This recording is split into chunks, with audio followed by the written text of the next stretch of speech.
Madurai court ఒక 9 మంది పోలీసులకు మరణశిక్ష విధిస్తూ తీర్పునిచ్చింది.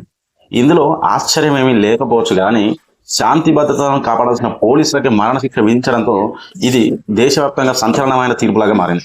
అసలు ఎందుకు ఇలా జరిగిందంటే 2020 జూన్లో లాక్డౌన్ నడుస్తున్నప్పుడు అప్పుడు నిర్ణీత సమయం కంటే ఎక్కువసేపు మొబైల్ షాప్ని ఓపెన్ చేశారనే నెపంతో జయరాజ్ అతని కొడుకు బెన్నిక్స్ని పోలీసులు అరెస్ట్ చేసి పోలీస్ స్టేషన్కి తీసుకెళ్లారు. లాక్డౌన్ రూల్స్ను అతిక్రమించారనే కారణంతో వాళ్ళను స్టేషన్లో నైట్ మొత్తము తండ్రి కొడుకులను విపరీతంగా కొట్టారు పోలీసులు. మరునాడు ఉదయం తండ్రి కొడుకులు హాస్పిటల్లో చికిత్స పొందుతూ చనిపోయారు. అప్పట్లో ఈ కేసు దేశవ్యాప్తంగా సంచలనం సృష్టించింది. ఇందులో ఒక సిఐ, 2 సబ్ ఇన్స్పెక్టర్లు, తర్వాత మిగతా వాళ్ళందరూ కానిస్టేబుల్తో కలిపి 10 మందిపై కేసు నమోదైంది. ఈ 10 మందిలో విచారణ సమయంలోనే ఒకరు కరోనాతో చనిపోగా మిగతా 9 మందికి నిన్న కోర్టు మరణశిక్షణ విధించింది. ఈ కేసులో గొప్ప విషయం ఏంటంటే అదే పోలీస్ స్టేషన్ లో హెడ్ కానిస్టేబుల్ గా విధులు నిర్వహిస్తున్న ఒక మహిళ ఈ కేసు అన్నిటికీ ప్రత్యక్ష సాక్షిగా నిలిచి వాంగ్మూలం ఇచ్చారు. ఈ 9 మంది పోలీసులకు ఉరిశిక్ష విధించడంపై మనం రిగ్రెట్ కావాల్సిన అవసరం లేదు. ఎందుకోసం అంటే అసలు శాంతి భద్రతలను కాపాడాల్సిన పోలీసులే ప్రజలను ఇబ్బంది పెట్టి వాళ్ళు చావడానికి కారణమైనప్పుడు అలాంటి వాళ్ళకు ఇలాంటి శిక్షలు పడడం చాలా సమంజసం.